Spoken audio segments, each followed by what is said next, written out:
Bismillahirrahmanirrahim. Assalamualaikum warahmatullahi wabarakatuh. Perkenalkan, nama saya Rahma Rosita, NIM 18110200085. Saya berasal dari kelas 6 SPIC dengan mata kuliah Dasar-Dasar Ilmu Politik. Baiklah, di sini saya akan mencoba menjelaskan tentang demokrasi. Di sini saya akan mengambil beberapa bagian, yaitu mulai dari pengertian demokrasi, ciri-ciri demokrasi, sejarah singkat demokrasi, jenis-jenis dan macam-macam demokrasi. Pertama, saya akan menjelaskan tentang pengertian. Demokrasi berasal dari bahasa Yunani, yaitu demos dan kratos. Demos bermakna rakyat atau khalayak, sementara kratos bermakna pemerintahan. Demokrasi sebagai sistem pemerintahan yang mengizinkan dan memberikan hak, kebebasan kepada warga negaranya untuk berpendapat serta turut serta dalam pengambilan keputusan dalam pemerintahan. Demokrasi adalah sistem pemerintahan di mana hukum, kebijakan, kepemimpinan, dan usaha besar dari suatu negara atau pemerintahan lain secara langsung atau tidak langsung diputuskan oleh rakyat. Menurut Kamus Besar Bahasa Indonesia atau KBBI, demokrasi adalah bentuk atau sistem pemerintahan yang seluruh rakyatnya turut serta memerintah dengan perantaraan wakilnya yang terpilih. Jadi, pengertian demokrasi itu sendiri yaitu pemerintahan yang diselenggarakan dari rakyat, untuk rakyat, dan oleh rakyat. Pengertian demokrasi menurut para ahli, pertama yaitu menurut Abraham Lincoln. Menurut Abraham, demokrasi adalah pemerintahan dari rakyat oleh rakyat dan untuk rakyat atau government of the people, by the people, and for the people. Yang kedua, Charles Costello, demokrasi adalah sistem sosial dan politik pemerintahan dengan kekuasaan pemerintah yang dibatasi hukum dan kebiasaan untuk melindungi hak-hak perorangan warga negara. Yang ketiga yaitu John L. Esposito, demokrasi adalah kekuasaan dari dan untuk rakyat. Jadi setiap warga negara berhak untuk berpartisipasi, baik terlibat aktif maupun mengontrol kebijakan yang dikeluarkan oleh pemerintah. Yang keempat, Hans Kelsen, demokrasi adalah pemerintahan oleh rakyat dan untuk rakyat.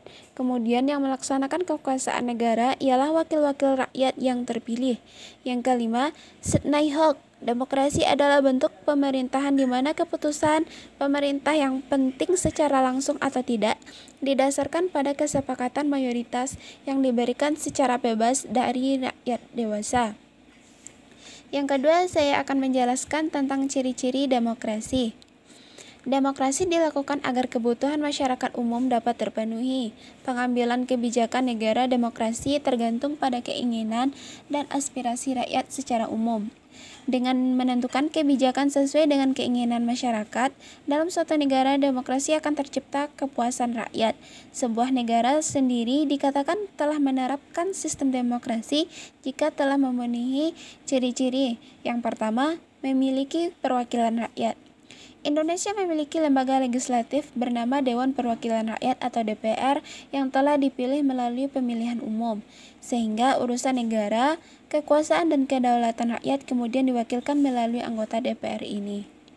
Yang kedua, keputusan berlandasan aspirasi dan kepentingan warga negara.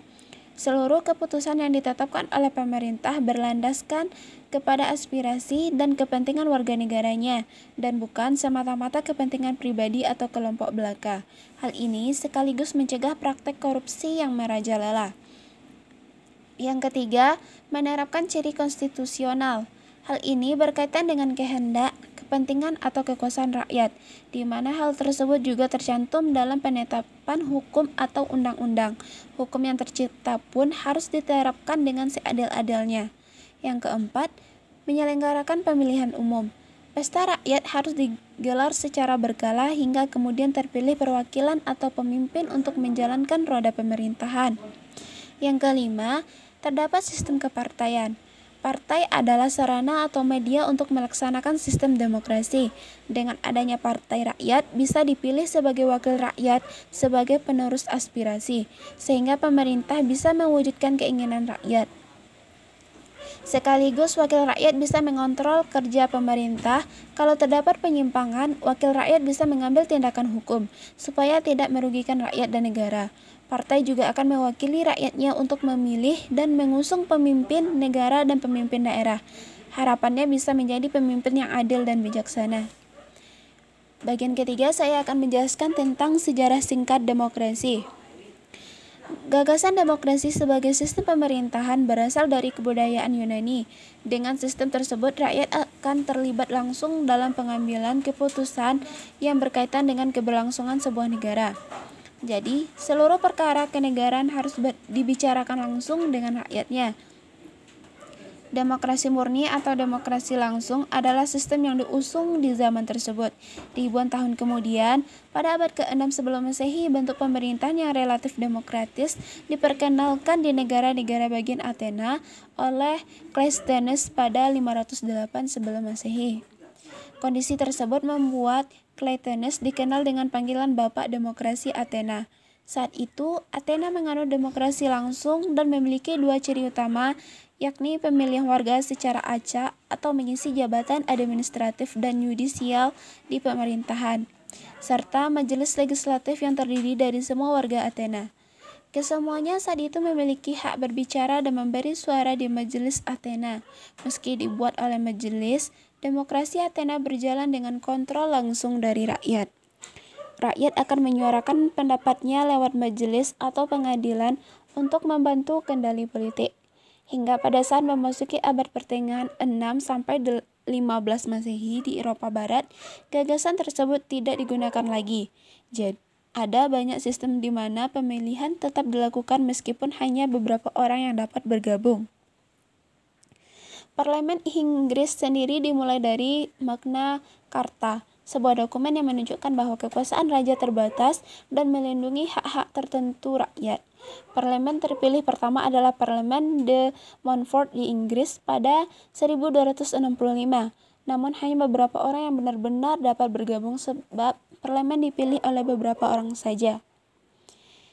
Yang keempat, saya akan menjelaskan tentang jenis-jenis demokrasi.